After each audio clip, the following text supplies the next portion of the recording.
Money exchange में हम क्या पढ़ेंगे जी? यूनिटरी मेथड सारों को आता है ना? कोई स्टूडेंट जिसको ना आता हो? मनी एक्सचेंज में we will study the interconversion of the currencies. ठीक है, डिफरेंट करेंसीज को आपस में किस तरह से इंटरचेंज किया जाता है वो हम इसमें स्टडी करेंगे। तो इसके अंदर we will study the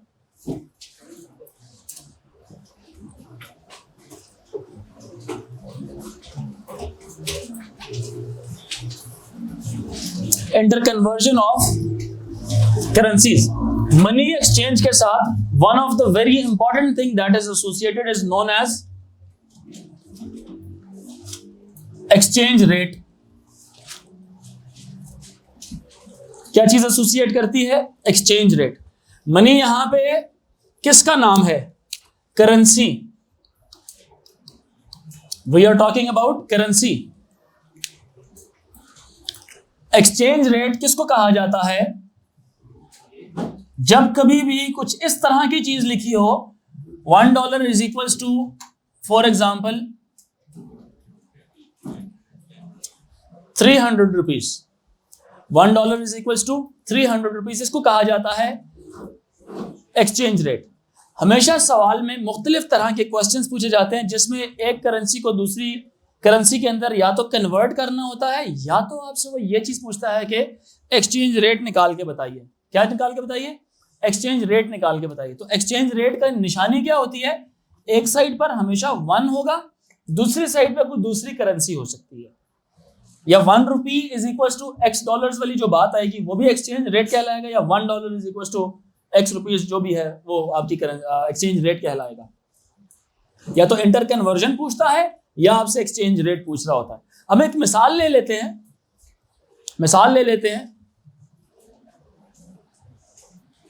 let this be the exchange rate between dollars and rupees. ठीक है, let it be the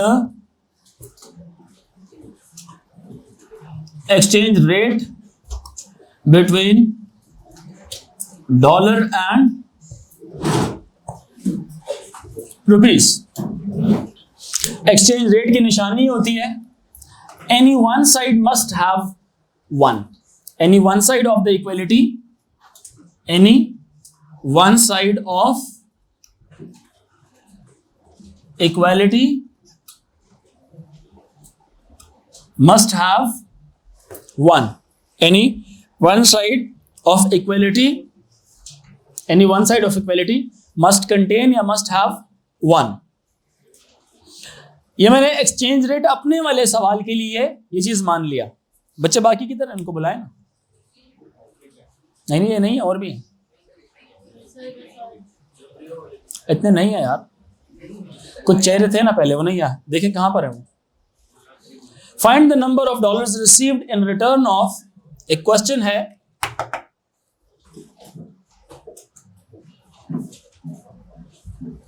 find the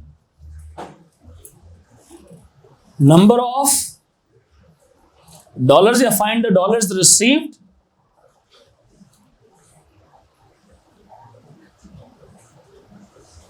find the number of dollars received against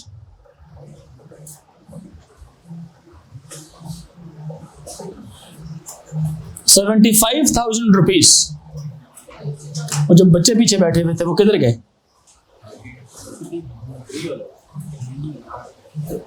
आपको नहीं याद? पीछे बच्चे बैठे नहीं, इनसे जो अगली रो में बैठे हुए थे। चलें, आ जाएंगे, अभी आ जाएंगे, उनको पीछे खड़ा कर देना। ठीक है, आएंगे तो। Find the number of dollars received against 75,000 rupees. तो यूनिटरी मेथड में ये चीज लाजमी आपको पहले से दी हुई होती है। इसको क्या कहते हैं? एक्सचेंज रेट कहा जाता है। क्योंकि मैं इसलिए बार बार एक्सचेंज रेट बोल रहा हूं, रीजन उसकी क्या है कि वो सवाल में भी आपसे ये पूछता है कि जी एक्सचेंज रेट निकालो। क्या निकालो? एक्सचेंज रेट निकालो। क्या निकालो? Exchange rate. तो इसको इसलिए कहा गया है एक्सचेंज रेट। किसी एक साइड पर 1 होता है और दूसरी साइड पर 0 होता है। ठीक है ना? सो अब इसको जरा सॉल्व करेंगे। तो सबसे पहले एक्सचेंज रेट गिवन है $1 is equal to 300 rupees and you have 75,000 rupees. और उसके अगेंस्ट डॉलर कितना आ जाएगा, एक्स डॉलर आ जाएगा, ठीक है। क्रॉस मल्टीप्लाई करें, आंसर आ जाएंगे, क्रॉस मल्टीप्लाई करें आंसर्स आ जाएंगे। सो ये आंसर कितना आएगा इनका, 1 into 75,000 equals to x into 300, x equals to 75,000 divided by 300। सो इसको सॉल्व करेंगे, जीरोस आपस में जीरोस के साथ कैंसिल आउट हो जाएंगे। सो आंसर कितना आ जाएगा, $150, $150। समझ रहे मेरी बात कि नहीं। इसी तरह से एक और सवाल है, वो करके दिखाइए जरा मुझे, कितना आता है, 250, सॉरी मैंने समझा किसी ने 150 बोला, 250 होगा, ठीक है, बिल्कुल 250 आता है। How many rupees can be obtained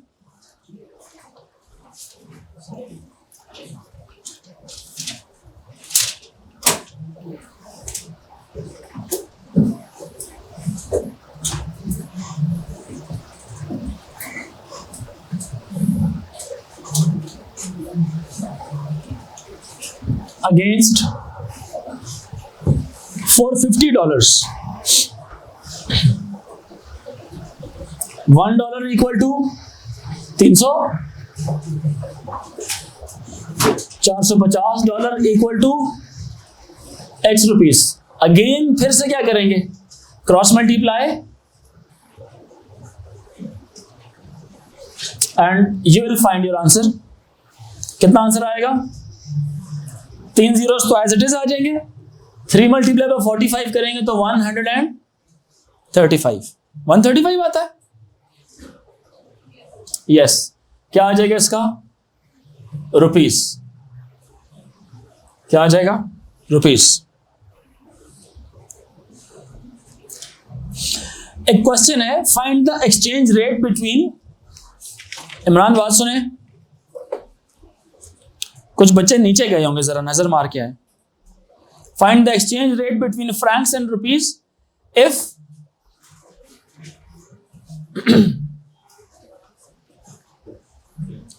find the exchange rate between francs and rupees if $1 is equals to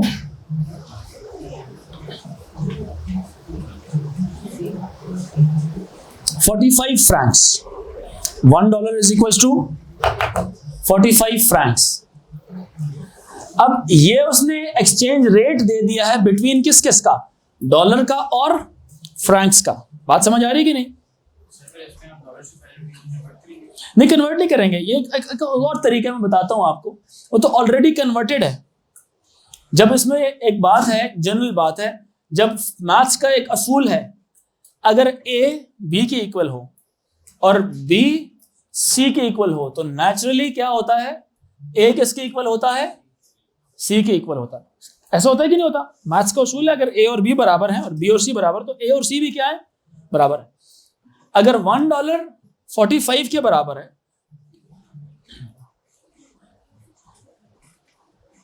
300 rupees is equal to $1 and $1 is equal to कितने, 45 फ्रैंक्स। यस और नो बच्चों, समझ आ रही कि नहीं आ रही? सो ये हम कह सकते हैं कि नहीं, अगर 300 रुपए $1 के बराबर है और $1 45 फ्रैंक्स के बराबर है, तो ये कहा जा सकता है कि नहीं, 300 rupees is equal to 45 francs. ये कहा जा सकता है कि नहीं, बताइए मुझे। उसी असूल के मुताबिक कि अगर ए और बी बराबर है, बी और सी बराबर है, तो ए और सी भी बराबर है। जी बेटा, ये मैंने कहा था ना, $1 इज इक्वल टू 300 रुपीज, तो मैंने भी यहां पे यही बात लिखी है कि $1 इज इक्वल टू 300 रुपीज। समझ आ रही कि नहीं? अब ये लिखा हुआ है $1 is also equal to 45 francs, ये कोई और करेंसी है। तो वो कहता है कि find the exchange rate between Franks and rupees. Rupees और फ्रैंक्स का आपस में एक्सचेंज रेट निकालना है। तो अब एक तरफ रुपीज होना चाहिए, दूसरी तरफ फ्रैंक्स होना चाहिए, लेकिन ये मेरा आंसर नहीं है। आंसर में मैंने अब ये सवाल आप लोगों से पूछना था कि क्या ये हमारा आंसर है? नहीं, क्योंकि एक्सचेंज रेट में any one of the side must contain one, कोई एक साइड वन लाजमी होनी चाहिए। समझ आ रही कि नहीं आ रही? तो एक्सचेंज रेट ये नहीं है, ये 145 नहीं, ये वो इंक का वो गिरा है, ठीक है जी। तो एक्सचेंज रेट में इसको कन्वर्ट करने के लिए हमें क्या करना पड़ेगा? 1 franc is equal to x rupees करना पड़ेगा। तो क्रॉस मल्टीप्लाई करेंगे इसको, 300 is equal to 45 into x, 300 into 1, 300 over 45 is equal to x आ जाएगा। कटिंग वगैरह करें, आंसर निकाल के बताइए। 315 times 300 times 5 3 times 5 20 times, yes और नो? कोई मसला नहीं, फ्रैक्शन का मिलता है, आंसर का मिलता है बस, ठीक। आंसर आ जाएगा x का कितना? 20 ओवर 3, 20 ओवर 3। तो एक्सचेंज रेट क्या होगा इसका?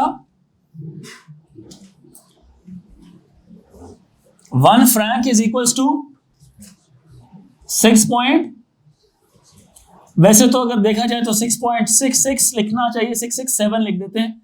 ओ लेवल्स के रूल के मुताबिक 3 डेसिमल प्लेस तक, 3rd डेसिमल प्लेस तक हमने राउंड करके लिख लिया, ठीक है।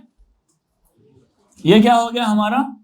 इसको कहते हैं बच्चों क्या? एक्सचेंज रेट, ठीक है। ये एक्सचेंज रेट हो गया, ठीक है। ये यूं भी कर सकते थे 1 रुपये के हिसाब से। जी बेटा, सॉरी, नहीं नहीं नहीं नहीं नहीं, यूनिटरी मेथड में तो आपको पता है ना गर्ल्स एंड बॉयज, डॉलर के नीचे हमेशा क्या आएगा? रुपीस के नीचे हमेशा क्या आएगा? रैंडमली नहीं लिखना, हमेशा एक दूसरे के ऊपर नीचे यूनिट्स क्या होने चाहिए? सेम। आप तवज्जो रखें, यहां पे कौन से यूनिट्स हैं? Rupees rupees. यहां पे कौन से यूनिट्स हैं? Franks Franks. ये हमेशा ऐसे ही होता है, ये याद रखना है। सेम यूनिट्स एग्जैक्टली एक दूसरे के ऊपर नीचे होने चाहिए। Same unit should be exactly one above the other. Clear हो रहा है कि नहीं? Any confusion?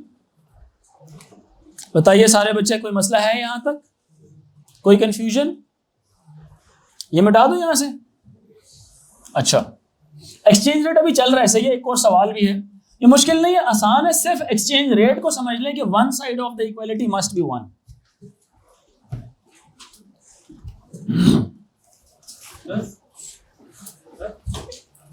जी सॉरी,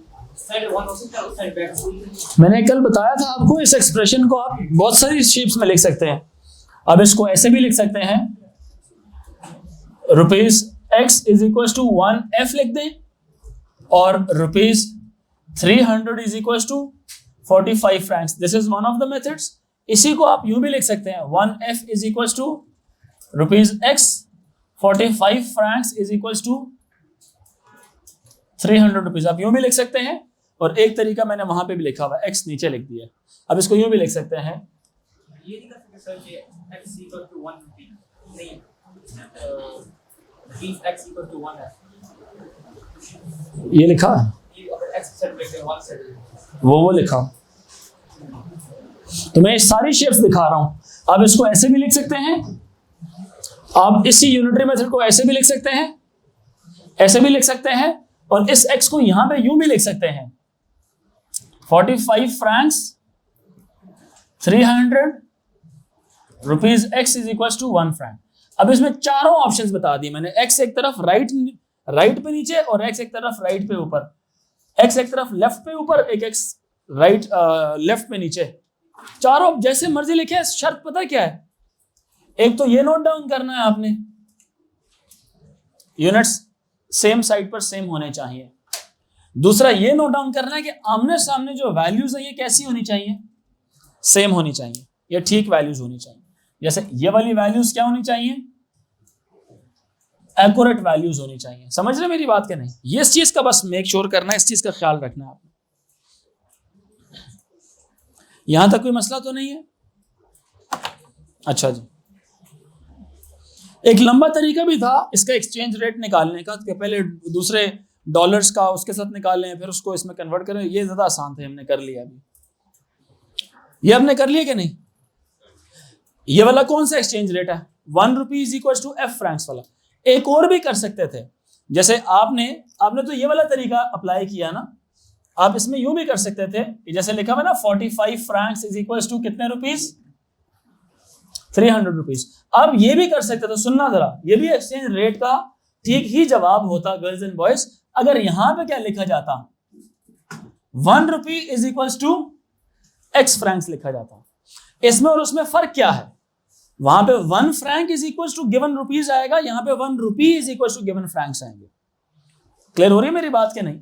सो यहां पे फिर बात वही है कि ऊपर नीचे क्या होने चाहिए? यूनिट सेम होने चाहिए। ये समझ आया कि मैं क्या कहना चाह रहा हूं? एक्सचेंज रेट की बात करो, any one of the side should be containing 1। So lastly कौन सा वाला था? हमने फ्रैंक्स को 1 कहा था, रुपीज हमने उसके अगेंस्ट निकाल लिए थे। आप अदर वे राउंड भी कर सकते हैं कि रुपीज 1 कर लें, फ्रैंक्स उसके अगेंस्ट निकाल लें। क्लियर हो रही है मेरी बात गर्ल्स एंड बॉयज की नहीं? सब बताइए।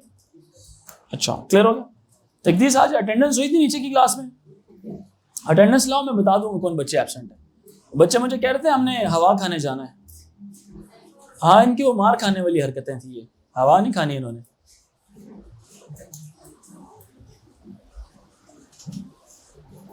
क्लियर हो गया जी यहां तक? अब जब इसको करेंगे ना क्रॉस मल्टीप्लाई, तो ये आएगा 45 इंटू 1 x इंटू 300, तो this will be 45 over 300 is equals to x आ जाएगा।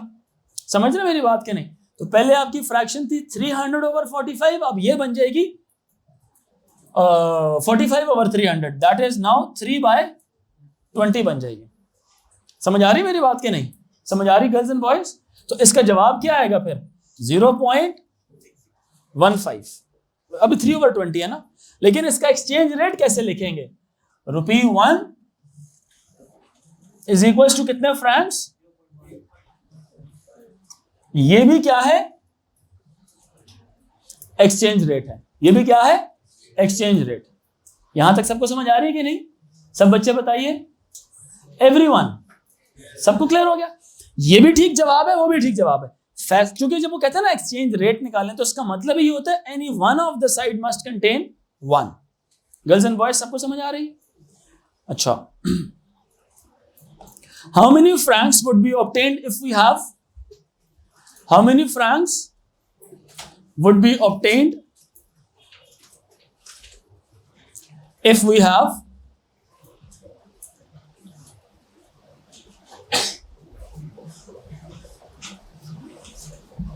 9600 rupees. How many francs would be obtained if we have 9600 rupees?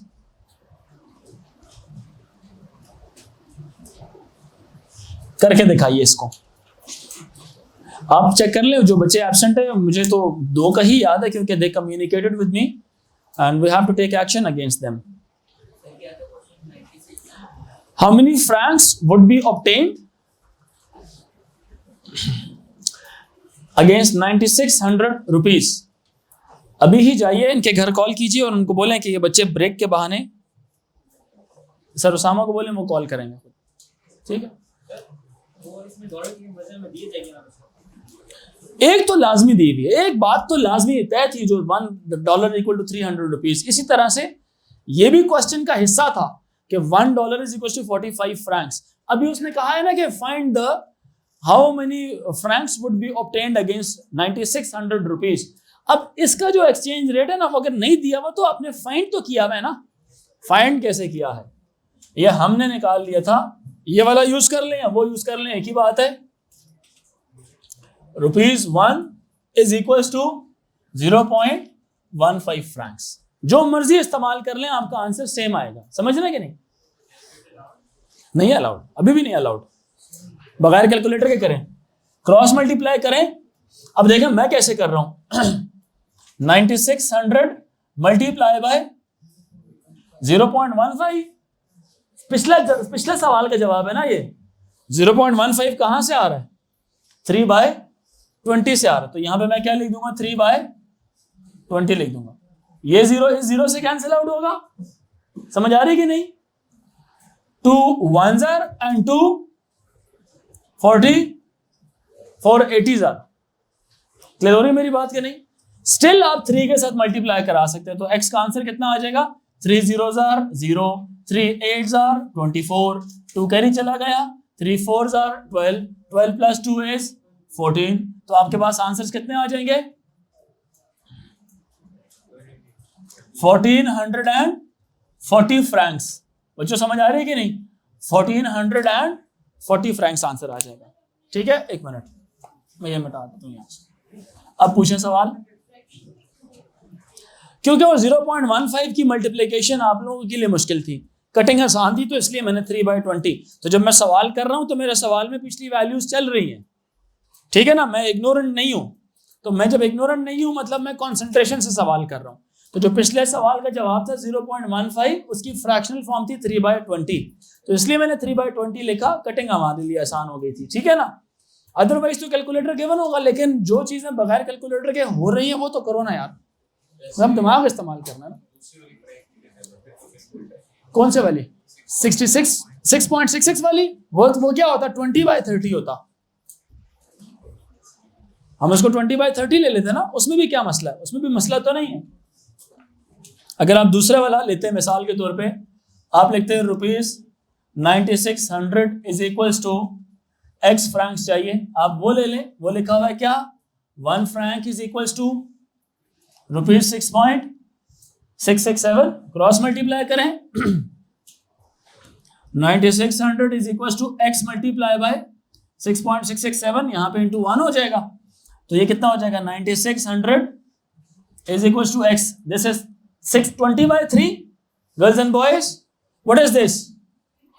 पिछले सवाल को याद करो, वो 20/3 था, हाँ या ना? तो 3 उधर चला जाएगा तो 20 किधर आ जाएगा? नीचे आ जाएगा। बात तो वही है, 20/3 या 3/20 आ रहा है। अब इसको फिर से सिंप्लीफाई कर लें, आंसर तो वही आएगा आपका 1440 आएगा आंसर, कि नहीं गर्ल्स? यही आएगा आंसर। अच्छा, यहां तक था जी आपका मनी एक्सचेंज का प्रोसेस। नेक्स्ट हेडिंग लिखे टाइम।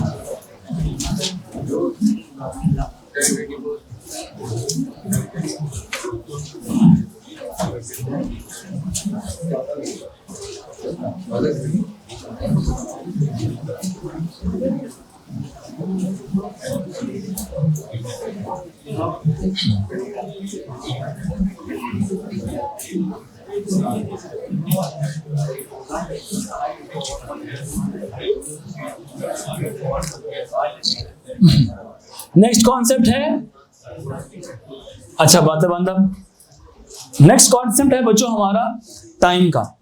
टाइम है हमारा दो तरह से कंसीडर किया जाता है। एक है 12 आवर का सिस्टम, एक है 24 घंटे वाला सिस्टम, 24 आवर्स वाला system. One is 12 hour system and the other one is 24 hour system. अब ये जो 12 आवर सिस्टम है, इसमें भी मजीद आगे दो टाइप्स आ जाती हैं। एक आ जाती है एएम वाली और पीएम वाली। एक आ जाती है एएम वाली और एक आ जाती है पीएम वाली। एएम वाली कौन सी वाली होती है? यह है आफ्टर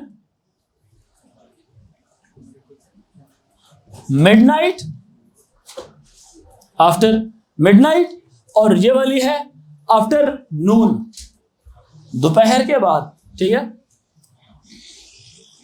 दिस इज आफ्टर नून।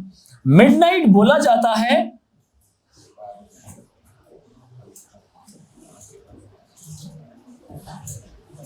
ये नाइट को बोला जाता है। नून का मतलब होता है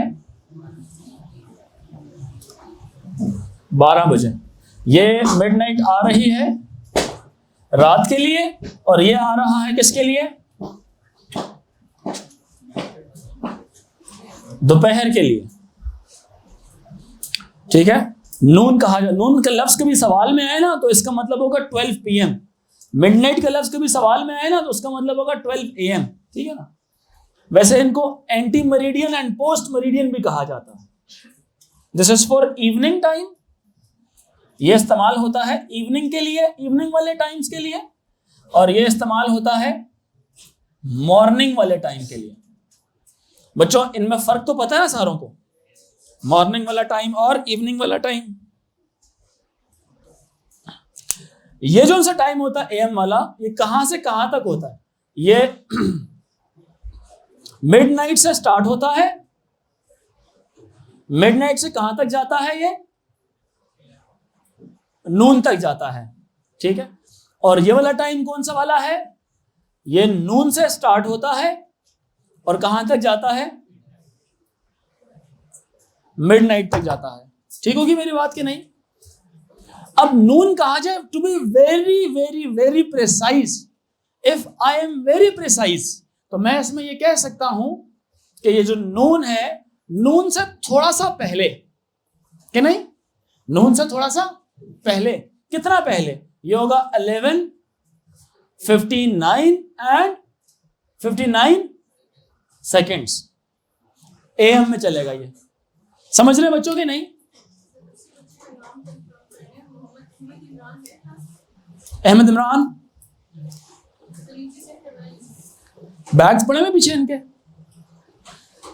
आपकी रो में होंगे उज़ैर, नहीं? चेक कर लें जरा। हाँ जी, यहां तक क्लियर हो गया सारों को? बताएं, ऑल गुड?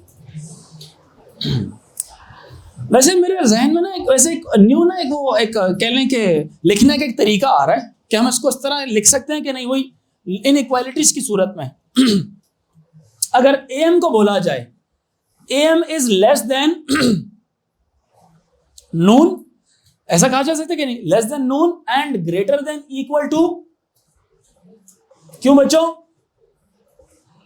ऐसे लिख सकते हैं हम कि मिडनाइट भी एम होगी, मिडनाइट इक्वल टू एम और greater than midnight. Midnight AM क्या है? Greater than midnight equal to, but less than noon, noon से छोटी। मतलब ऐसे मेरे जहन में एक फॉर्मेशन आ रही थी इनइक्वालिटीज वाली, हम इसको ऐसे भी एक्सप्लेन कर सकते हैं, एम वाले टाइम को कर सकते हैं कि नहीं? आप जरा पीएम को करके दिखाइए, इसी को पीएम में इनइक्वालिटीज को कन्वर्ट करके दिखाइए। PM is greater than equal to noon and less than midnight, ऐसे लिखा जा सकता है। क्या ख्याल है गर्ल्स एंड बॉयज? अच्छा जी, कोई कंफ्यूजन तो नहीं है यहां तक?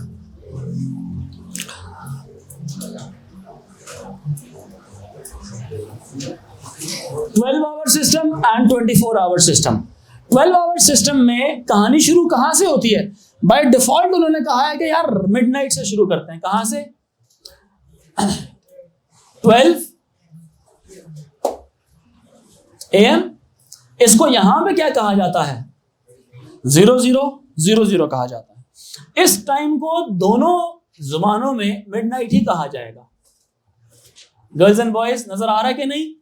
मिडनाइट ही कहा जाएगा। इसके बाद का टाइम क्या होता है? 13 o'clock, 14 o'clock, या क्या? इसको बोलते हैं 01 AM। इसी तरह से उसके बाद क्या टाइम होता है? 2, और ये चलता जाता है। ये कहां तक चलता जाएगा? ये 10 AM, 11 AM,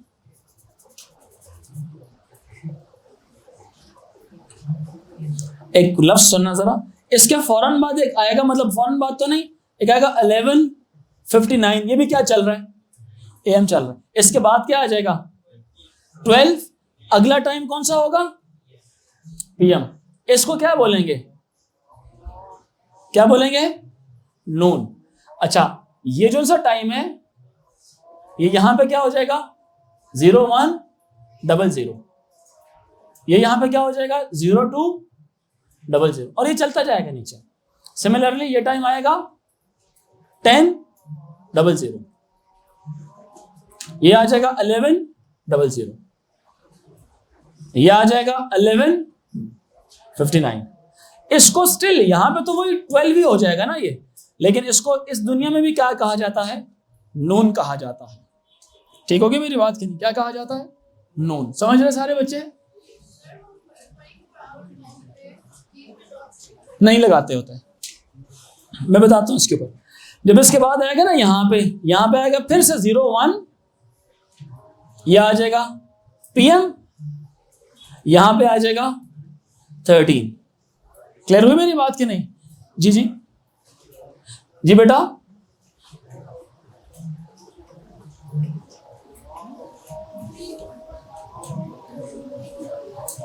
बता दो। जो 24 आवर सिस्टम है ये शुरू होता है कहां से? 00:00 से शुरू होता है और ये जाता है 23:59 तक जाता है। इसमें 24 घंटे दिखाए जाते हैं बाकायदा।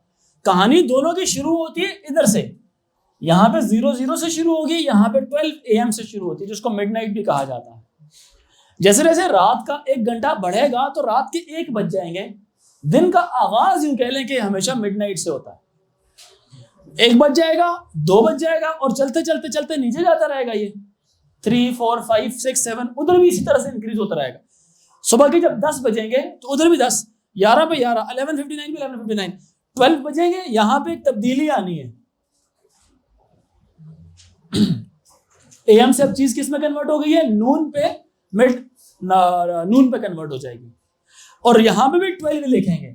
फर्क कहां पे आएगा? ये 13 o'clock नहीं बजाता 12 आवर्स में। 12 आवर्स में 12 पे जाके कहानी खत्म, ये 1 से फिर से शुरू हो जाएगी। लेकिन निशानी क्या है? अब क्या आता रहेगा? PM आता रहेगा इसके साथ। लेकिन वहां पे क्या निशानी है? 13, 14, 15 चलता रहेगा। अब ये 2 हो गया ना।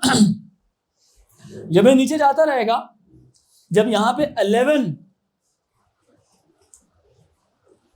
PM होगा तो इधर का जो उनसे टाइम है वो क्या बताया जाएगा?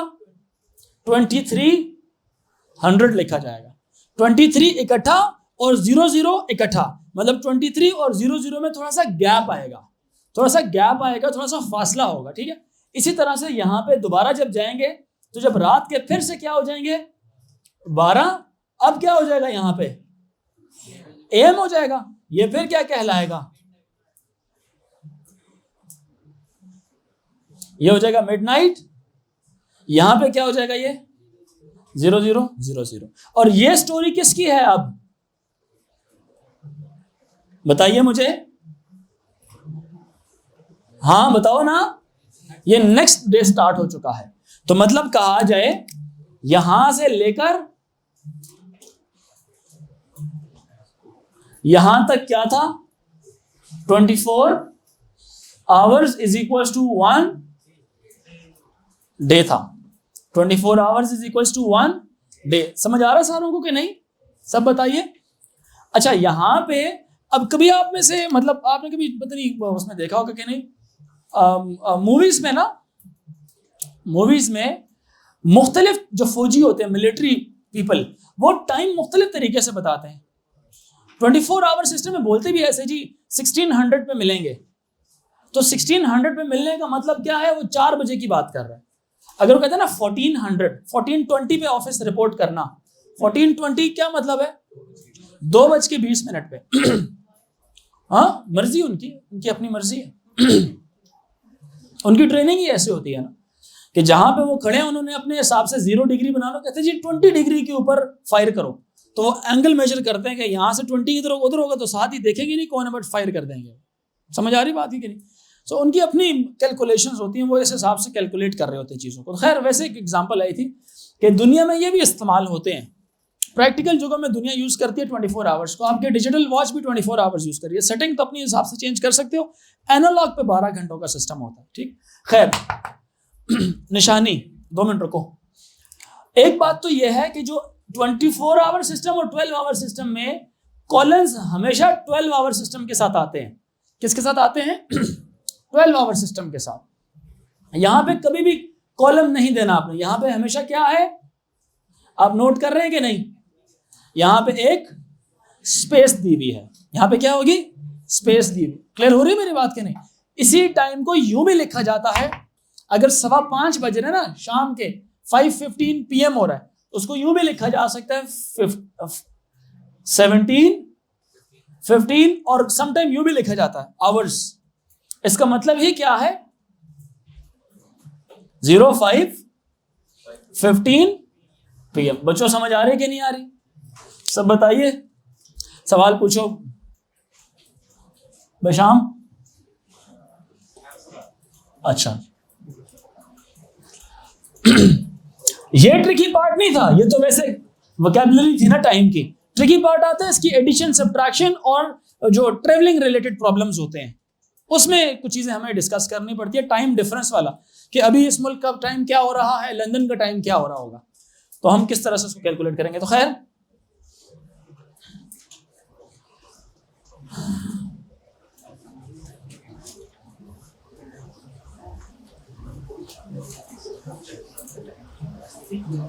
एक रूल समझ आ गया कि नहीं बच्चे? आपने पूछा था ना, रिपीट।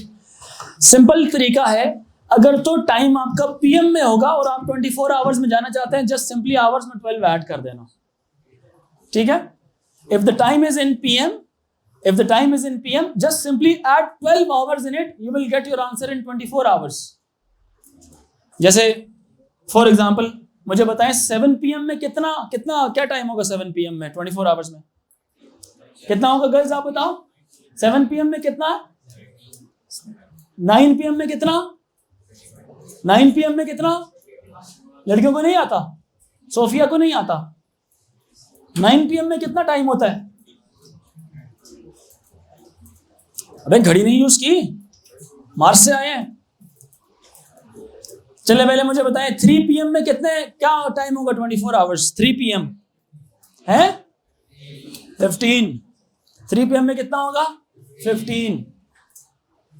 5 PM में कितना होगा? 9 PM में कितना होगा? 9 में भी 17 होगा और 7 में भी